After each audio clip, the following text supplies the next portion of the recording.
Buenas tardes. Agradezco a los miembros de la Voz Jurídica Actualidad, alumnos del sexto ciclo de la RUIS de Derecho, especialmente a Rocío Puente e Isaac Peña, por haberme invitado a transmitir, a conversar, a hablar sobre la pandemia y el Poder Judicial. Es un tema bastante relevante porque la pandemia cruza todos los horizontes y también ataca el trabajo del Poder Judicial. Entonces necesitamos saber más o menos cómo nos estamos adaptando en esta crisis que nos invade. Que puede durar mucho, que puede durar poco y que algunos piensan que incluso puede ser cíclica. Entonces, lo primero que tenemos que hacer es hablar de tecnología y de infraestructura. Fue Engels quien dijo que la transformación del primate a ser humano se logró, entre otras cosas, cuando el dedo pulgar se opuso a los otros dedos, transformando la mano en herramienta y permitiendo su desarrollo tecnológico. La mano prensil convirtió los objetos, aquellos que nos brindaban algún tipo de utilidad, en nuevos artefactos. La piedra sirvió como molienda y como arma de ataque. El hueso y la madera como empuñaduras que sostenían el sílex cincelado. El homínido iniciaba su gran salto en base a las nuevas tecnologías que descubría, al fuego que se convertía en crisol que ayudaba a la metamorfosis de las cosas. Un libro fantástico, Técnica y Civilización, Lewis Mumford ha abordado el tema de la influencia de la técnica sobre la sociedad y de la presencia de un Homo faber que crea al inicio herramientas simples y construye posteriormente máquinas, a menudo prolongación del cuerpo humano, y que necesitan la participación de este, piénsese por ejemplo en los hilares o en la imprenta.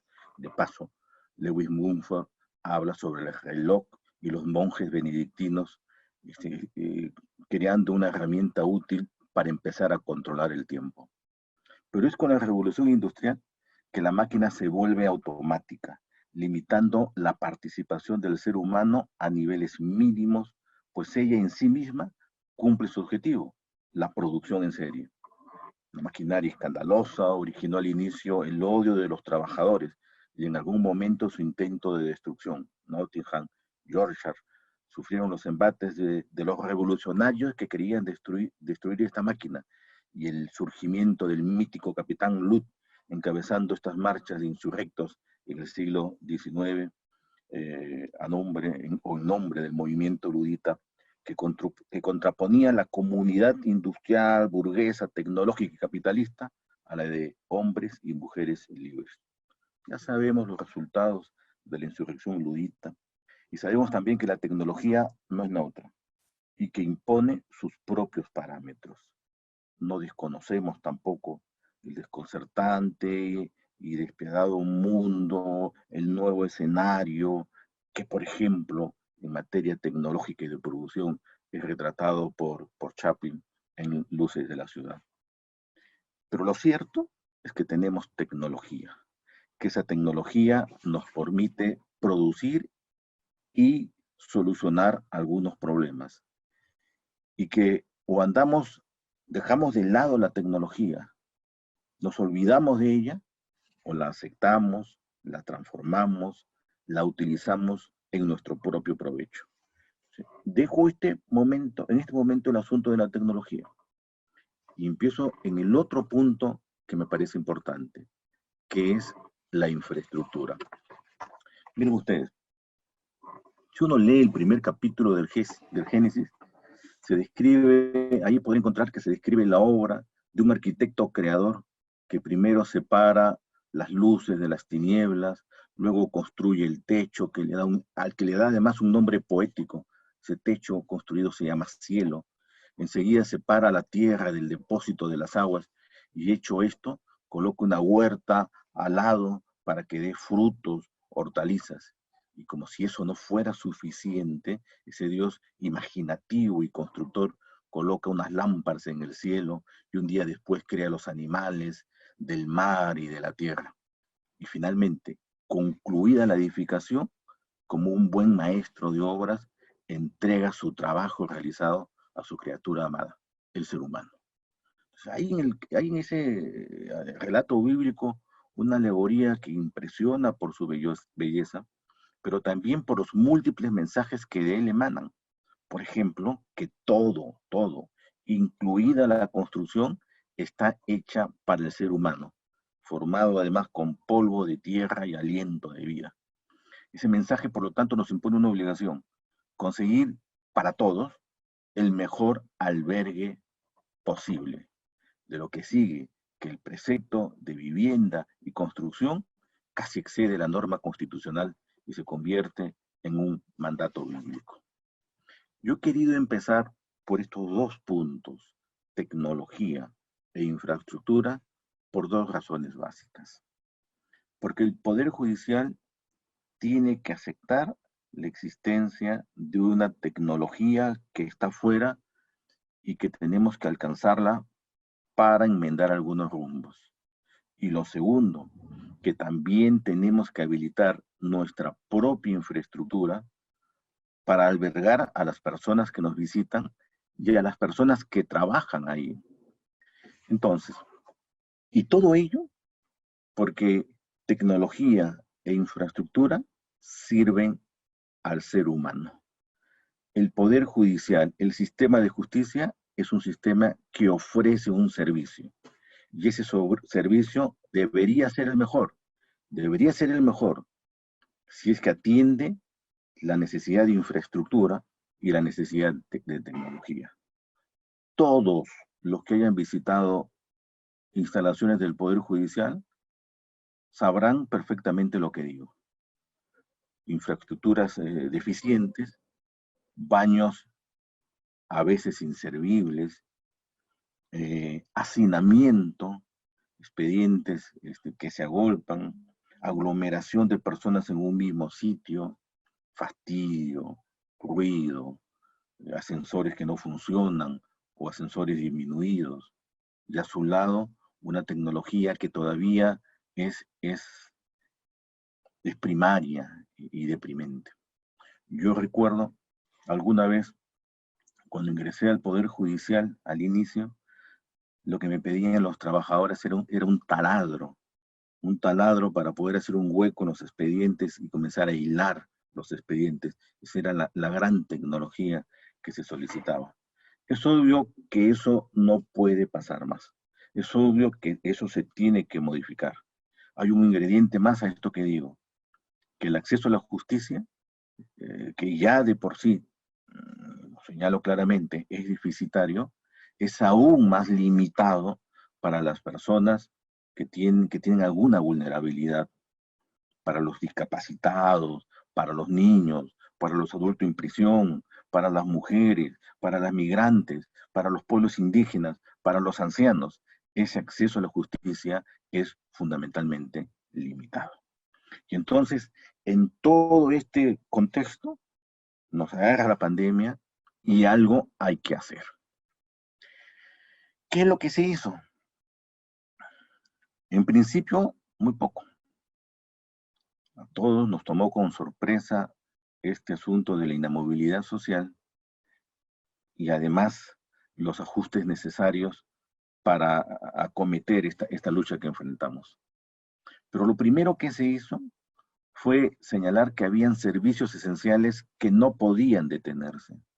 En general, los servicios esenciales que no pueden detenerse son los que surgen de los procesos de libertad, amparo, habeas corpus, prisiones, o los procesos de alimentos, consignación, sobre todo. Y entonces sobre eso, el Consejo Ejecutivo, 2 días después del decreto de inamovilidad social, dijo en cuanto a la libertad que se procediera a la revisión, primero que hubiera un juzgado que atendiera estos asuntos sobre prisiones preventivas y luego que se procediera a la revisión excepcional de la prisión preventiva y que ésta alcanzara a los que cumplieron por lo menos la mitad del plazo, no tuvieran antecedentes penales y que hayan sido impuestas fundamentalmente mujeres gestantes y mayores de edad. El Consejo además decía algo, que no deberían estar incluidos los procesados por terrorismo, corrupción, lavado de activos, tráfico de drogas, violación sexual, homicidio agravado, entre otros. Fíjense, esta norma ha sido bastante discutible. Un gran sector de la población piensa que a los presos, que a los detenidos, se les acabó todos sus derechos y que merecerían el castigo infinito por el delito que cometieron. Pero los presos, aquí y en todo el mundo, también tienen derechos. Está limitada su libertad, pero su salud, su educación, la forma en que llevan a cabo la prisión, también está respaldada con derechos. En el Perú ha pasado una cosa inusitada. Hace 10 años teníamos 48.000 presos, ahora tenemos 96.000 presos, de los cuales más o menos el 60% ya tienen condena y 40, 35%, más o menos ese es el rango, tienen prisión preventiva. Entonces, en ambos casos, hay que valorar qué es lo que se va a saber con los presos que ya tienen sentencia definitiva y con nosotros, los que tienen prisión preventiva. Ha habido, lo admito, un veredicto popular, mediático, que promueve, que quiere, que considera atinado la prisión preventiva en cualquier caso. No, eso tiene que acabarse. Y en eso, la conducta del magistrado tiene que ser emblemática y fuerte. Imponerse al llamado mediático, imponerse al linchamiento popular. Las personas que tienen que ir a prisión preventiva lo tienen que hacer porque se han cumplido las reglas señaladas en el Código Procesal Penal y solo por eso. Es imposible aceptar que hayan 35-40% de detenidos con prisión preventiva. Pero en todo caso, lo que ha pedido el Poder Judicial es que los jueces evalúen incluso de oficio estos mandatos de detención. Lo segundo que ha hecho es, señores, los alimentos son importantes. La gente necesita cobrar las consignaciones. Y entonces ha habilitado a los jueces especializados de familia o mixtos para dictar medidas, en principio, de protección, ¿no?, a mujeres integrantes del grupo familiar y segundo, para el pago de alimentos y medidas cautelares. Porque lo otro también, estamos olvidando, es importante. Hay más o menos hasta la fecha, y en estos 50 días, más o menos 11.000 eh, pedidos, solicitudes, señalando que ha habido violencia familiar. Y entonces estos pedidos tienen que ser atendidos de alguna manera. Se habilita organismos de emergencia, jueces que están solucionando estos problemas. Ahora bien, este asunto de organismos de emergencia es limitado. Entiendo perfectamente que nosotros como Poder Judicial coloquemos juzgados y jueces o salas que atiendan estos pedidos, pero siguen siendo limitadas. Es decir, en un estado anormal estamos funcionando, en un estado extraordinario estamos funcionando muy poco. Y a pesar de las medidas que dictemos, la solución no puede ser esa, porque no sabemos cuál va a ser el tiempo que se va a extender esta pandemia y esta inamovilidad social. Yo regreso a algún punto, que tampoco es posible que los trabajadores ingresen a trabajar en el Poder Judicial con la infraestructura que tenemos y con la posibilidad de que contraigan ellos enfermedades y que se multipliquen en el seno de las cortes, tanto para trabajadores como para ciudadanos. Por lo tanto, la solución tiene que ser otra. Tenemos más o menos 3.200 jueces, 51 jueces supremos, 768 superiores, 1.758 especializados y 638 jueces de paz letrados. Miren, cada estructura organizacional en esta pirámide que termina en el vértice de la Corte Suprema tiene su propia problemática. Es obvio que en la Corte Suprema, que es el organismo más pequeño, tiene la posibilidad de adaptarse más fácilmente al teletrabajo. Aquí no hay o no suelen haber audiencias, las hay penales, pero en general no hay, son pocas las audiencias. Por lo tanto, la posibilidad de que haya teletrabajo es enorme. Y de hecho, las salas supremas, unas más que otras, han ingresado a las plataformas virtuales como esta para comenzar a resolver sus casos. Por ejemplo, la sala constitucional, después de los primeros 15 días social y transitoria de la Corte Suprema, después de unos primeros 15 días en las que no se sabía qué hacer, dijo, esto no puede continuar. Y entonces se habilitó un momento para ir al Poder, a Palacio de Justicia, para hacer un balance de los expedientes que estaban en giro y para traer los expedientes al estudio de cada magistrado, habilitar una plataforma como esta, conversar con los asistentes en las mañanas, conversar y debatir con los magistrados en la tarde, resolver nuestras causas, colocar nuestras resoluciones o nuestras fundamentaciones en plataforma virtual y empezar un mecanismo que fuera de teletrabajo. El resultado es exitoso porque no se han detenido el movimiento de expedientes. Hay, sin embargo, un problema, el problema de los informes orales. Hay otro, el problema de las notificaciones. Entonces, en este nuevo escenario nos enfrentamos al pedido de informes orales. ¿Debe detenerse la causa? ¿Es posible que después los abogados soliciten la nulidad de la sentencia porque no participaron en los informes orales? Y después de que se dicte la sentencia, ¿cómo se notifica? Entonces, evaluando las circunstancias, nosotros hemos dicho algo. En principio, queremos convocar a los abogados para que en plataforma virtual participen en la vista de causa y, por supuesto, rindan el informe oral. Pero eso significa habilitar la plataforma, eso significa notificar al abogado y eso significa que el abogado ingrese a la plataforma virtual. ¿Qué pasaría, por ejemplo, si el abogado nos indica el día del informe que no tuvo acceso a la plataforma? ¿Conllevaría esto a una prórroga del informe? ¿Hay algo que está habilitado que nos podría indicar que sí pudo ingresar y no quiso ingresar? Entonces son esos asuntos que tenemos que tener claro para evitar posibles nulidades en los expedientes. Lo segundo es que ya está la resolución, pero ¿cómo se notifica? Porque si uno lee la ley orgánica y el Código Procesal Civil, encuentra que las sentencias se notifican electrónicamente y físicamente, pero que las sentencias, fundamentalmente, se notifican físicamente. En un escenario como este, debe notificarse la sentencia físicamente. Cuando la Corte Suprema emite una decisión, ¿cabe algún recurso impugnatorio contra eso?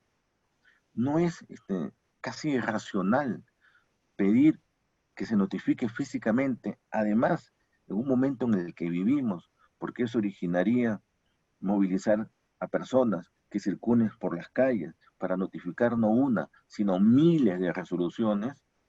Acuérdense que en la Sala Constitucional hay por lo menos 30.000 expedientes en giro. Entonces, nuestra idea es considerar que haciendo un balance, una ponderación, la notificación electrónica debería cumplir todos los efectos de la notificación física. Pero eso todavía está en estudio. Eso es lo que quisiéramos nosotros, pero todavía estamos evaluando si esto es posible o no, porque se estrella con el marco de un dispositivo legal. Pero estas son las Cortes Supremas, ¿no? La Corte Suprema, la Sala Constitucional, Transitoria, la Constitucional Social y Transitoria de la Corte ha hecho esto. Algunas otras Cortes Supremas, otras salas, también han realizado trabajos más o menos en el mismo sentido. Pero hay otros órganos judiciales, más o menos los jueces superiores que también trabajan en la interna y que pueden utilizar las plataformas virtuales y telepantalla y teletrabajo, podrían hacer lo mismo. Pero el gran problema se concentra en los órganos de base, en los jueces de paz y en los jueces especializados, porque con ellos el trabajo es distinto. Y allí sí hay un contacto permanente con el ciudadano con respecto a las audiencias, con respecto a la carga procesal que les llega a ellos. Y entonces esto significa todo, implicaría dar una respuesta general, porque no se trata que la Corte Suprema pueda trabajar, ni las salas superiores puedan trabajar, no se trata que un juez con energía, con coraje, con imaginación, evalúe y dicte medidas para empezar a trabajar, sino de lo que se trata fundamentalmente es que la regla y la respuesta sea general, es decir, que el órgano judicial no se inmovilice como órgano mismo y que comienza a entrar en movimiento y entrar en movimiento bien, no entrar en movimiento con algunas perturbaciones. Porque, y también acá hay que decirlo con claridad, nuestro servicio no es en situaciones ordinarias el mejor. Si no es en situaciones ordinarias el mejor, uno podría vislumbrar que en situaciones extraordinarias la deficiencia podría crecer. Yo soy de los que creen que este es el gran momento de la transformación del Poder Judicial. Esto nos impele necesariamente a todos al uso de tecnologías de información. Nos impele a los jueces a conocer y utilizar estas tecnologías. Obliga a jueces y abogados a trabajar en consumo con estas tecnologías, pero también genera que el ciudadano esté acorde con una justicia más moderna. Y esto podría originar más transformaciones, pero solo para el lado tecnológico, que es el punto en el que del que estoy hablando, eso ya sería importante. Miren, yo recuerdo que en el año 2009-2010, en la Corte Superior de Lima Norte, hubo la posibilidad de implementar correos electrónicos para los abogados. Yo recuerdo que con los miembros de mi sala bajábamos de nuestro despacho para hablar con los abogados y pedirles que nos dieran su correo electrónico, su dirección electrónica, para mandarles allí las notificaciones, evitando el engorroso trabajo de la notificación física. Solo conseguimos a 41 abogados. El problema del sistema es, sin duda, eh, la labor que desarrollamos nosotros, pero también ahí están metidos en ese problema la labor que pueden desempeñar los abogados. Entonces, la existencia de un correo en el que se pueda notificar ayuda. La posibilidad de que se puedan celebrar informes y audiencias virtuales ayuda. La posibilidad de que esto se pueda verificar también ayuda. La posibilidad de que no se puedan cuestionar y decir que falló el sistema y generar pedidos de nulidad también ayuda. Es un nuevo imaginario en el que deberíamos trabajar. De otro lado, como respuesta general, el Consejo Ejecutivo ha emitido una serie de resoluciones. Por ejemplo, ha dispuesto a implementar el proyecto de mesa de partes electrónicas y digitalización de expedientes físicos. Esto es importante. Tenemos una carga de expedientes, de material como este. Estos son cuadernillos. Podrían haber expedientes grandes, 500, 1000, 1500 páginas. La necesidad de que ya no trabajemos en físico, sino que trabajemos en sistema. Eso exige, por ejemplo, una pantalla más grande en la computadora para poder dividir lo que estamos viendo en las hojas con lo que se pueda trabajar con otras ventanas. ¿Se puede hacer? Se va a hacer. ¿Cuánto demorará? Es el problema. Les vuelvo a decir, hay 30.000 expedientes en la Sala Constitucional y Social Transitoria de la Corte Suprema. En un escenario de pandemia donde no puede haber aglomeración, pueden haber 4 o 5 personas dedicadas a digitalizar esto. ¿Cuánto tiempo se van a demorar y cuánto perderemos en el propio desarrollo del proceso? Mi idea es que deberíamos empezar con los expedientes nuevos y que los expedientes viejos deberían terminar con un acomodo de audiencias virtuales y esto que ya mencioné, deberían terminar lo más pronto posible, pero los nuevos expedientes deberían ser digitalizados. El expediente físico ya no debería existir. Y esto además es algo que ha realizado el Poder Judicial en algunas cortes, con el llamado proyecto Eje Expediente Judicial Electrónico. Se quiere hacer esto de manera general. Nos va a tomar un tiempo, se va a lograr. El tiempo es un asunto que los ciudadanos no están dispuestos a perder. Ya perdieron demasiado tiempo en el proceso. Y entonces, la idea, creo yo, razonable, es empezar con los nuevos procesos y con los de atrás, simplemente acabarlos en el estado, con el mecanismo actual con el que se está trabajando. Desde luego, esto exige mesas de partes también electrónicas. No hay ninguna razón para que las personas no puedan presentar sus demandas por mesa de partes. No hay ninguna razón electrónica, no hay ninguna razón para que los escritos no pueden ser dirigidos también de manera electrónica. Y como trabaja toda gerencia moderna, toda institución moderna, toda entidad moderna, ese uso de los escritos que lleguen de esa manera evitará también la aglomeración de ciudadanos, evitará la pérdida de papel, evitará el movimiento físico de personas que se trasladan de un lado a otro, nos ahorrará tiempo y permitirá también decisiones por la misma vía. Entonces, tenemos nuestro expediente que queremos digitalizar, tenemos nuestras mesas de partes que queremos volver nuestras mesas de partes electrónicas y tenemos también otros desarrollos. Por ejemplo, la designación de jueces penales para conocer procesos donde hay detenidos, donde hay libertades o requisitorias, pero no solamente de jueces, sino también de salas que pueden resolver estos puntos.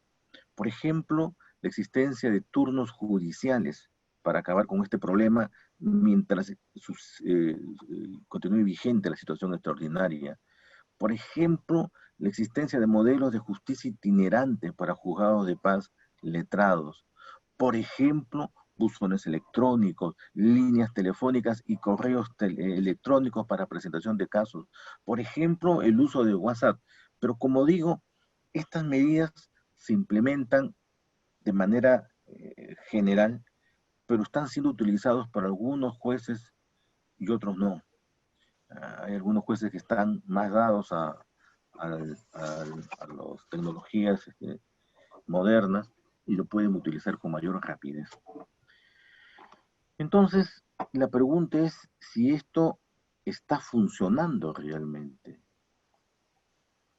Y nos estrellamos con otro problema, porque a pesar de todo este esfuerzo de incorporar la tecnología a nuestro sistema judicial, nos encontramos que en el año 2017 solo 28% de los hogares tenían acceso a Internet y que la brecha digital se hace mucho más enorme si se compara zonas urbanas con zonas rurales. El 35% más o menos de las zonas urbanas tienen acceso a Internet, mientras que ese porcentaje desciende casi a 2% en las zonas rurales. Hace 4 años, en Santa Rosa, aquí en la Panamericana Norte, al costado, saliendo de la Panamericana Norte, ya no había Internet. Por lo tanto, imagínense ustedes un sistema de justicia que quiere ser digitalizado, que necesite el servicio de Internet, que necesite de bandas anchas, pero que no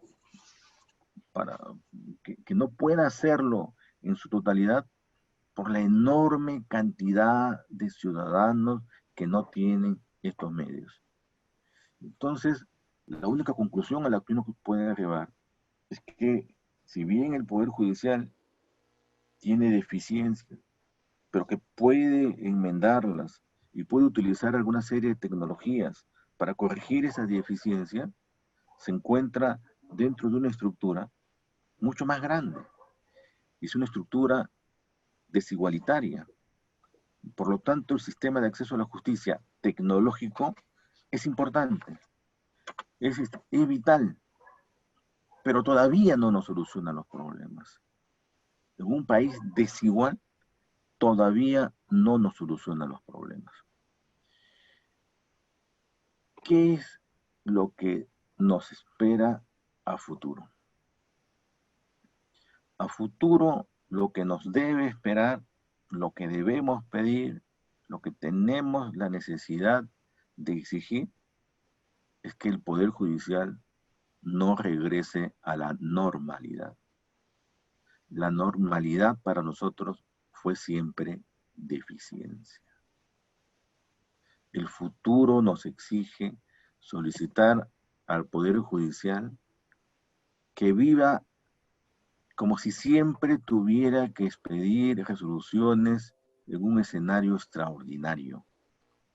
Si la normalidad fue deficiente, terminado el proceso de la pandemia, lo que se requiere es no dar la marcha atrás, sino emprender un nuevo camino. Y claro, este asunto termina complicándose, porque excede el marco de del propio virus. Pero tengo la impresión que la solución pasa por varios factores. No se puede tener a trabajadores mal pagados. Y no se puede tener tampoco a trabajadores que pertenezcan a diferentes regímenes laborales. Es imposible que tengas un trabajador que haciendo la misma función gana más que otro, o esté en diferentes regímenes laborales y por lo tanto goza o no de determinados beneficios dependiendo del régimen en el que esté, a pesar de que desarrolle la misma labor. No es posible tampoco existir o trabajar en un poder, en un lugar donde lo que existe es el hacinamiento, la aglomeración, los servicios higiénicos que no existen, las oficinas que no tienen ventana, las personas que están trabajando 3 o 4 en 4 metros cuadrados, 6 metros cuadrados, casi, casi sin poder transitar por la oficina.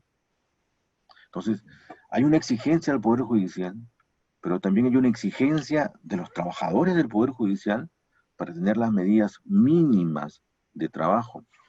Porque además, esas medidas mínimas influyen en la forma como se atiende al ciudadano.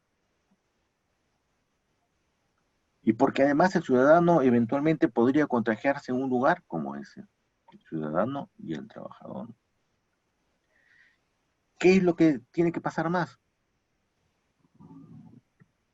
Estos fueron los recursos humanos. Que las tecnologías de verdad existan y estén a la mano lo más pronto posible, de manera general, no de manera particular. Porque tampoco es dable que un juzgado trabaje con tecnología de acuerdo a la fructífera imaginación del magistrado y otro no lo haga así. Entonces, la gerencia informática tendría que darnos una plataforma en la que podamos trabajar y una plataforma segura, porque en la plataforma que estamos trabajando son las plataformas que están en las redes. Son plataformas que no pertenecen al PJ, sino que pertenecen en conjunto a empresas privadas. La idea es que haya una plataforma que dé la seguridad a jueces, trabajadores, abogados y ciudadanos de que puedan participar con el rigor de la confidencialidad del proceso mismo que tienen. ¿Qué es lo que debe continuar? Y esto ya excede el marco de esta conversación, pero tengo la impresión que lo que tiene que cambiar también es la estructura del Poder Judicial. Los órganos de base del Poder Judicial son los jueces de paz. Yo recuerdo que en el año 2010 se hizo un balance de cuántos expedientes revisaban los jueces de paz en la Corte Superior de Lima Norte, y ellos revisaban más o menos el 40% de todos los expedientes que estaban en la Corte Superior de Lima Norte, que giraban en la Corte de Lima Norte. Es la base, es la base. A las salas superiores llegaban solamente el 13% de los expedientes que ingresaban a la Corte de Lima Norte. Por lo tanto, la idea que me parece falsa, errada, equivocada, de que debe fortalecerse determinados entes judiciales y que los jueces de paz desarrollan la labor más sencilla, más fácil, a mí me parece equivocada. El fortalecimiento de los juzgados de paz es una exigencia para el Poder Judicial, porque, ojo, los expedientes de los juzgados de paz terminan en segunda instancia ante el juez especializado. Ese es su camino, ese es su recorrido. Por lo tanto, estamos hablando de una cantidad enorme de expedientes que no transitan ni por las salas superiores ni llegan a las salas supremas. Y desde luego, si empezamos y hablamos de la base, tenemos que hablar del vértice. Y el vértice es Cortes Supremas, 8 salas supremas. Y el vértice es una cantidad enorme de expedientes. 10.000 expedientes en salas civiles, 30.000 expedientes en salas constitucionales. Es irracional.